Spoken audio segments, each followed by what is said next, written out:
Il n'est rien de tel en ce monde que de se contenter.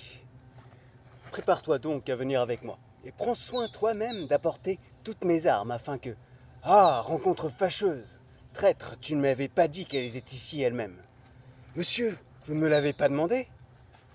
Est-elle folle de n'avoir pas changé d'habit et de venir en ce lieu-ci avec son équipage de campagne?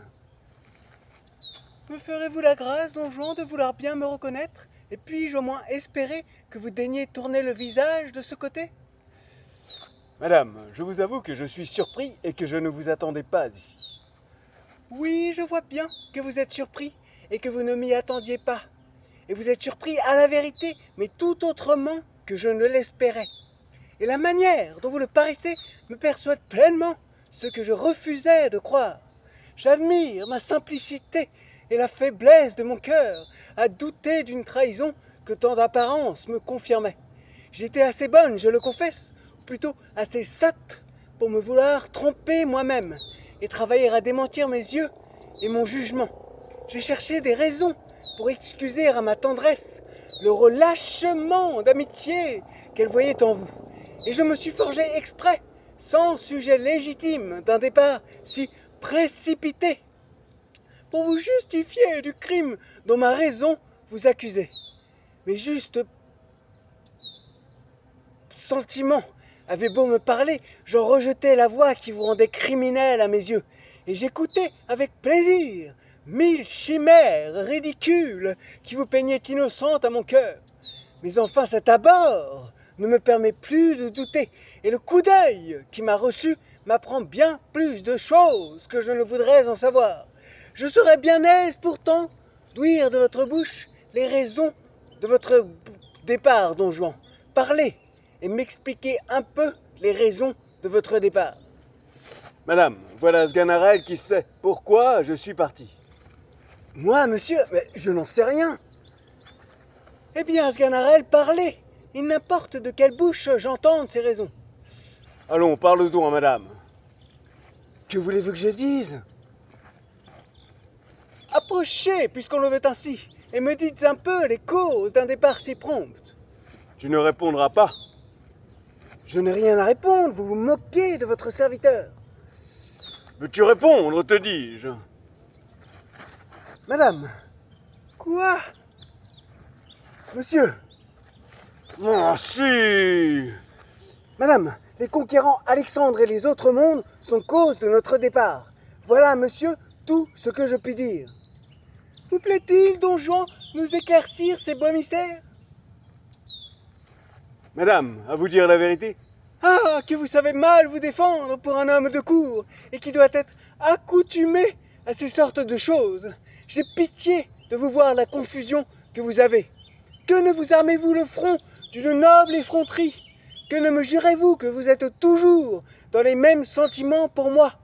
Que vous m'aimez avec une tendresse extrême, et que rien n'est capable de vous détacher de moi que la mort?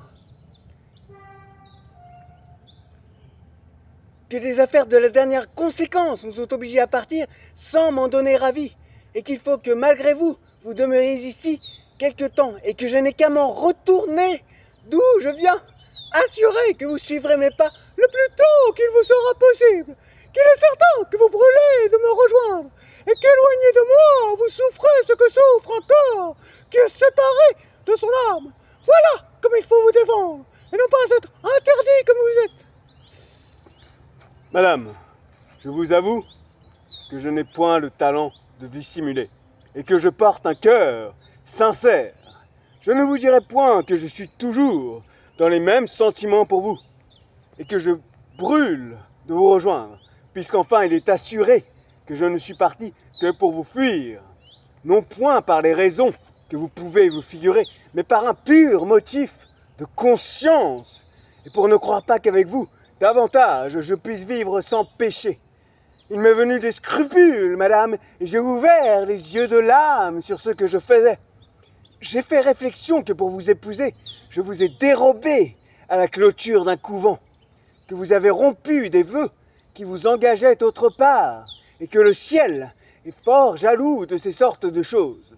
Le repentir m'a pris, et j'ai craint le courroux céleste. J'ai cru que notre mariage n'était qu'un adultère déguisé, qui nous attirerait quelques disgrâces d'en haut, et qu'enfin je devais tâcher de vous oublier et vous donner moyen de retourner à vos premières chaînes. Voudriez-vous, madame, vous opposer à une si sainte pensée et que j'allasse, en vous retenant, me mettre le ciel sur les bras, que par... Ah, scélérat, c'est maintenant que je te connais tout entier, et pour mon malheur, je te connais lorsqu'il n'en est plus temps, et qu'une telle connaissance ne peut plus me servir qu'à me désespérer. Mais sache que ton crime ne demeurera pas impuni, et que le même ciel dont tu te joues saura me venger de ta perfidie. Sganarelle, le ciel. Ah, vraiment oui, nous nous moquons bien de cela, nous autres. Madame. Il suffit, je n'en veux pas ouïr davantage, et je m'accuse même d'en avoir trop entendu. C'est une lâcheté que de se faire expliquer trop sa honte, et sur de tels sujets, un noble cœur, au premier mot, doit prendre son parti. N'attends pas que j'éclate ici en reproches et en injures. Non, non, je n'ai pas ta courroux à exhaler en paroles vaines, et toute sa chaleur se réserve pour sa vengeance. Je te le dis ici. Et si le ciel n'a rien que tu puisses apprendre du moins la colère d'une femme offensée. Don Elvire sort, et Sganarelle persiste dans son souhait et sa prière pour Don Juan. Ah, si le remords le pouvait prendre! Don Juan, après un petit moment de réflexion, allons songer à l'exécution de notre entreprise amoureuse. Sganarelle se retrouve seul avec lui-même. Ah, quel abominable maître me vois-je obligé de servir.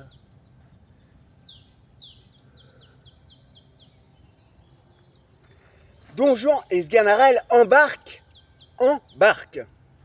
Mais lorsque Sganarelle fait la courte échelle pour qu'il monte, Don Juan monte au balcon de sa dame, un violent coup de vent le déséquilibre et l'embarcation se retourne. Ah! On entend un grand bruit de plouf.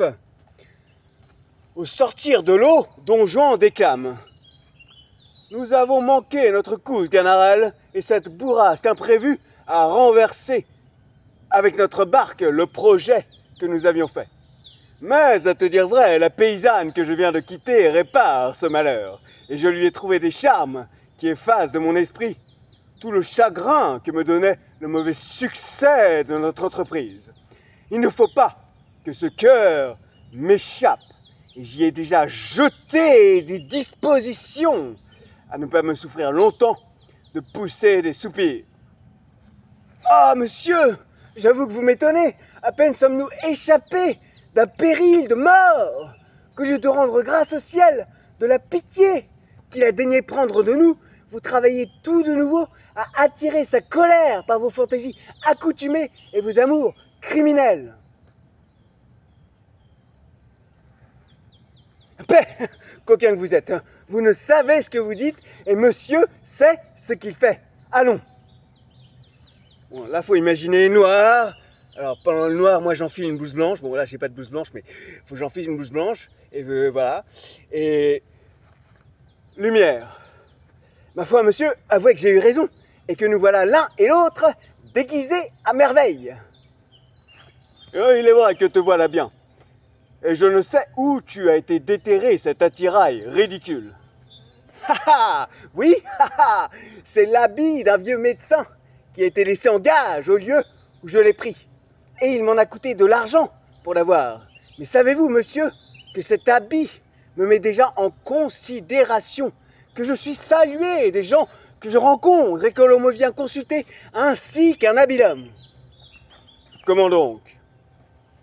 5 ou 6 paysans et paysannes, en me voyant passer, me sont venus demander mon avis sur différentes maladies. Bah, tu leur as répondu que tu n'y entendais rien. Moi, point du tout. J'ai voulu soutenir l'honneur de mon habit. J'ai raisonné sur le mal et leur ai fait des ordonnances à chacun. Et quel remède encore leur as-tu ordonné? Ma foi, monsieur, j'en ai pris par où j'en ai pu attraper. J'ai fait mes ordonnances à l'aventure. Et ce serait une chose plaisante si les malades guérissaient et qu'on m'en vint remercier. Et pourquoi non? Par quelle raison n'aurais-tu pas les mêmes privilèges qu'ont tous les autres médecins? Ils n'ont pas plus de part que toi aux guérisons des malades et tout leur art et pure grimace. Ils ne font rien que recevoir la gloire des heureux succès. Et tu peux profiter comme eux du bonheur du malade et voir attribuer à tes remèdes tout ce qui peut venir des faveurs, du hasard et des forces de la nature. Comment, monsieur? Vous êtes aussi impie en médecine? C'est une des grandes erreurs qui soit parmi les hommes. Quoi? Vous ne croyez pas au séné, ni à la casse, ni au vin émétique? Et pourquoi veux-tu que j'y croie? Ah! Vous avez l'âme bien mécréante. Cependant, vous voyez depuis un temps que le vin émétique fait bruire ses fuseaux, les fuseaux de la Parque, la déesse de la mort qui détient les fils, les fuseaux de la vie, les fils. Il n'y a pas 3 semaines, 3 jours que j'en ai vu, moi qui vous parle, un effet merveilleux. Et quel? Il y avait un homme qui, depuis 6 jours, était à l'agonie. On ne savait plus que lui ordonner et tous les remèdes ne faisaient rien. On s'avisa à la fin de lui donner de l'émétique. Il réchappa, n'est-ce pas? Non, il mourut. Ah, l'effet est admirable. Comment, monsieur? Il y avait 6 jours entiers qu'il ne pouvait mourir, et cela le fit mourir tout d'un coup. Voulez-vous rien de plus efficace? Tu as raison. Mais laissons là la médecine où vous ne croyez point et parlons des autres choses. Car cet habit me met déjà en disposition de raisonner avec vous. Vous savez bien que vous me permettez les disputes et que vous ne me défendez que les remontrances. Eh bien? Je veux savoir un peu vos pensées à fond. Est-il possible que vous ne croyez pas du tout au ciel? Laissons cela. C'est-à-dire que non. Et à l'enfer? Eh, Tout de même. Et au diable, s'il vous plaît? oui, oui. Aussi peu? Ah, ne croyez-vous point à l'autre vie? Ah, voilà un homme que j'aurais bien de la peine à convertir. Et dites-moi un peu, le moine bourru, qu'en croyez-vous? Et La peste soit du fa. voilà ce que je ne puis souffrir, car il n'y a rien de plus vrai que le moine bourru. Et je me ferai pendre pour celui-là. Mais encore faut-il croire quelque chose dans le monde. Qu'est-ce que vous croyez? Ce que je crois, Oui, je crois que 2 et 2 sont 4, et que 4 et 4 sont 8, Sganarelle. la belle croyance et les beaux articles de foi que voilà. Votre religion, à ce que je vois, est donc l'arithmétique. Ah, il faut avouer qu'il se met d'étranges folies dans la tête des hommes, et que pour avoir bien étudié, on est bien moins sage le plus souvent. Pour moi, monsieur, je n'ai point étudié comme vous, Dieu merci, et personne ne saurait se vanter de m'avoir jamais rien appris.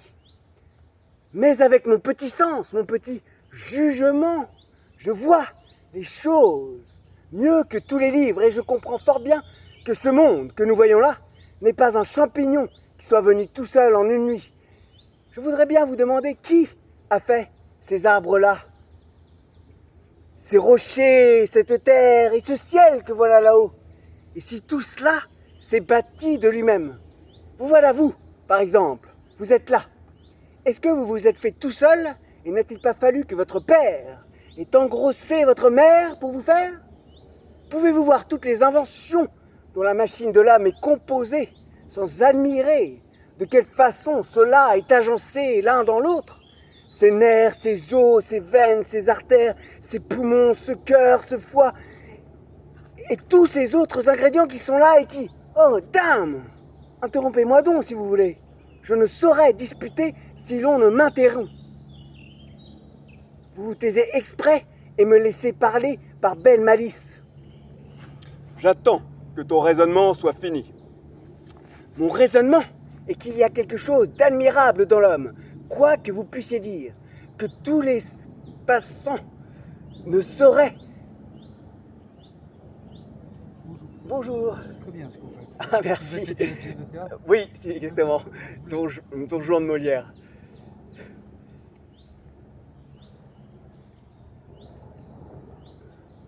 Voilà vous, par exemple, vous êtes là. Est-ce que vous vous êtes fait tout seul et n'a-t-il pas fallu que votre père ait engrossé votre mère pour vous faire? Pouvez-vous voir toutes les inventions dont la machine de l'homme est composée sans admirer de quelle façon cela est agencé l'un dans l'autre? Ses nerfs, ses os, ses veines, ses artères, ce cœur, ce poumon, ce foie et tous ces autres ingrédients qui sont là et qui... Oh, dame! Interrompez-moi donc si vous voulez. Je ne saurais disputer si l'on ne m'interrompt. Ah, vous vous taisez exprès et me laissez parler par belle malice. J'attends que ton raisonnement soit fini. Mon raisonnement est qu'il y a quelque chose d'admirable dans l'homme, quoi que vous puissiez dire, que tous les savants ne sauraient expliquer.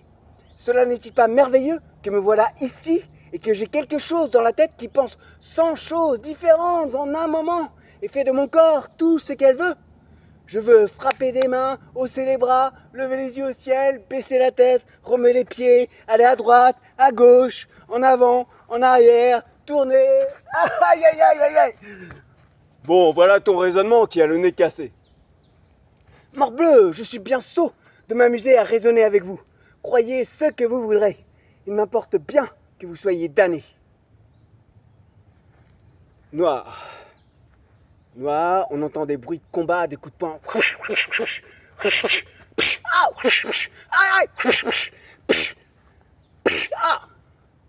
Lumière. Voilà, hé, Sganarelle. Ah, plaît-il? Comment, coquin, tu fuis quand on m'attaque? Ah, pardonnez-moi, monsieur, je viens seulement d'ici près. Je crois que cet habit est purgatif et que c'est prendre médecine que de le porter. La peste soit l'insolent. Et couvre-moi ta poltronnerie d'un voile plus honnête. Sais-tu bien qui est celui à qui j'ai sauvé la vie? Moi? Non? C'est ton frère d'Elvire. Ah, Il est assez honnête homme, il en a bien usé.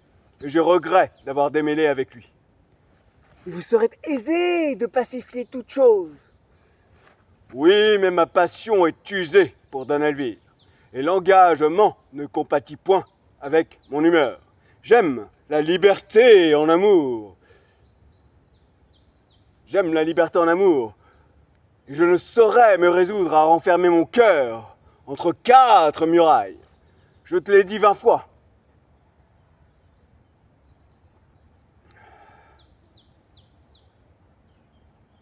J'ai une pente naturelle à me laisser aller à tout ce qui m'attire. Mon cœur est à toutes les belles, et c'est à elles à le prendre tour à tour et à le garder tant qu'elles le pourront. Mais quel est le superbe édifice que je vois entre ces arbres? Vous ne le savez pas? Non, vraiment. Bon, c'est le tombeau que le commandeur faisait faire lorsque vous le tuâtes. Ah, tu as raison. Je ne savais pas que c'était de ce côté-ci qu'il était. Tout le monde m'a dit les merveilles de cet ouvrage, aussi bien que de la statue du commandeur. Et j'ai envie de l'aller voir. Monsieur, n'allez point là. Pourquoi? Cela n'est pas civil d'aller voir un homme que vous avez tué. Au contraire, c'est une visite dont je lui veux faire civilité et qui doit recevoir de bonnes grâces s'il est galant homme. Allons, entrons dedans. Oh, les belles statues, le beau marbre, les beaux piliers, ah, que cela est beau. Qu'en dites-vous, monsieur? Qu'on ne peut voir aller plus loin l'ambition d'un homme mort. Et ce que je trouve admirable, c'est qu'un homme qui s'est passé, durant sa vie, d'une assez simple demeure, en veuille avoir une si magnifique pour quand il n'en a plus que faire. Ma foi, monsieur, avouez que cela est bien fait. On dirait même qu'il est vivant. Il jette des regards sur nous qui me feraient peur si j'étais tout seul. Heureusement, je suis pas tout seul, je suis avec vous. Et...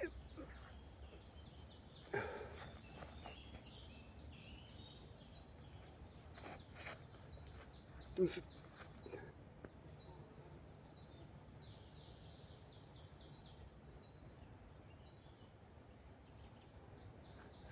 Demande-lui s'il veut venir souper avec moi. Ah, c'est une chose dont il n'a pas besoin, je crois. Hein. Demande-lui, te dis-je. Vous moquez-vous? Ce serait être fou que d'aller parler à une statue. Fais ce que je te dis. Quelle bizarrerie. Bon. Seigneur commandeur, mon maître Don Juan vous demande si vous voulez lui faire l'honneur de venir souper avec lui. Qu'est-ce qu'as-tu? Dis donc, veux-tu parler? La statue! Eh bien, que veux-tu dire? Je vous dis que la statue! Eh bien, que veux-tu dire, la statue? Parle, coquin! La statue m'a fait signe. La peste, le coquin. Elle m'a fait signe, vous dis-je. Il n'est rien de plus vrai. Allez-vous en lui parler vous-même pour voir, peut-être. Allez, viens, Marot, viens. Marot, comme dans Les Visiteurs, Jean Reno, il s'était servi de ça. Viens, Marot, viens. Que je le fasse un peu toucher au doigt ta poltronnerie de poltron. Viens, Marot, que je le fasse toucher au doigt ta poltronnerie. Le seigneur commandeur, voudrait-il venir souper avec moi?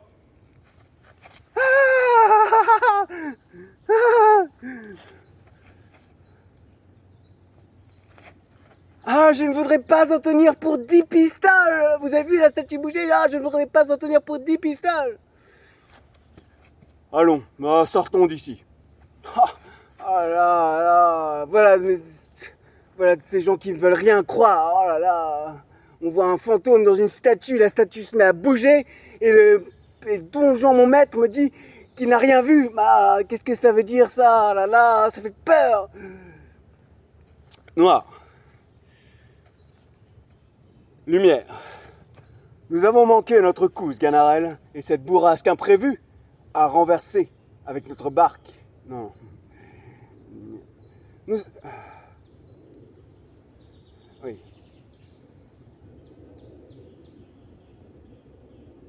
Quoi qu'il en soit, laissons cela. C'est une bagatelle et nous pouvons avoir été trompés par un faux jour ou surpris de quelque vapeur qui nous ait troublé la vue. Eh monsieur, ne cherchez pas à démentir ce que nous avons vu, des yeux que voilà. Il n'est rien de plus véritable que ce signe de tête, et je ne doute pas que le ciel, scandalisé de votre vie, n'ait produit ce miracle pour vous convaincre et pour vous... Écoute, si tu m'importunes davantage de tes sottes moralités, si tu me dis encore le moindre mot là-dessus, je vais appeler quelqu'un, demander un air de bœuf, te faire tenir par 3 ou 4 et te rouer de 1000 coups, m'entends-tu bien? Fort bien, monsieur, le mieux du monde. Hein. Vous vous expliquez clairement. C'est ce qu'il y a de bon en vous, que vous n'allez point chercher de détour. Vous dites les choses avec une netteté admirable. Allons, qu'on me fasse souper le plus tôt que l'on pourra. Une chaise, petit garçon. Monsieur, voilà monsieur votre père. Ah, me voici bien. Il me fallait cette visite pour me faire enrager. Oui, je vois bien que je vous embarrasse et que vous vous passeriez aisément de ma venue. À dire vrai, nous nous incommodons étrangement l'un l'autre. Et si vous êtes là de me voir, je suis bien là de votre déportement. Hélas, que nous savons peu ce que nous faisons quand nous ne laissons pas au ciel que nous ne laissons pas au ciel le soin des choses qu'il nous faut, quand nous voulons être plus avisés que lui, et que nous venons à l'importuner par nos souhaits aveugles et nos demandes inconsidérées. J'ai souhaité un fils avec des ardeurs non pareilles, je l'ai demandé sans relâche, avec des transports incroyables, et ce fils que j'obtiens en fatiguant le ciel de feu, et le chagrin et le supplice de cette vie même dont je croyais qu'il devait être la joie et la consolation. De quel œil, à votre avis, pensez-vous que je puisse voir cet amas d'actions indignes, dont on a peine, aux yeux du monde, d'adoucir le mauvais visage, cette suite continuelle de méchantes affaires qui nous réduisent à toute heure à lasser les bontés du souverain et qui ont épuisé auprès de lui le mérite de mes services et le crédit de mes amis. Ah, quelle bassesse est la vôtre! Ne rougissez-vous point de mériter si peu votre naissance? Êtes-vous en droit, dites-moi, d'en tirer quelque vanité? Et qu'avez-vous fait dans le monde pour être gentilhomme? Croyez-vous qu'il suffise d'emporter le nom et les armes, et que ce nous soit une gloire d'être sortis d'un sang noble, lorsque nous vivons en infâme? Non, non, la naissance n'est rien où la vertu n'est pas. Aussi nous n'avons part qu'à la gloire de nos ancêtres, qu'autant que nous nous efforçons de leur ressembler. Et cet éclat de leurs actions nous impose un engagement de leur faire le même honneur, de suivre les pas qu'ils nous tracent et de ne point dégénérer de leur vertu, si nous voulons être estimés leurs véritables descendants. Ainsi, vous descendez en vain des aïeux dont vous êtes nés. Et tout ce qu'ils ont fait d'illustre dans leur vie ne vous donne aucun avantage. Au contraire, l'éclat n'en rejaillit sur vous qu'à votre déshonneur. Et leur gloire est un flambeau qui éclaire aux yeux d'un chacun la honte de vos actions. Apprenez enfin qu'un gentilhomme qui vit mal est un monstre dans la nature, que je regarde bien moins aux noms qu'on signe qu'aux actions qu'on fait, et que je ferai plus d'état du fils d'un crocheteur qui serait honnête homme que du fils d'un monarque qui vivrait comme vous. Monsieur, si vous étiez assis, vous en seriez mieux pour parler. Non, insolent, je ne veux point m'asseoir, ni parler davantage, et je vois bien que toutes mes paroles ne font rien sur ton âme. Mais sache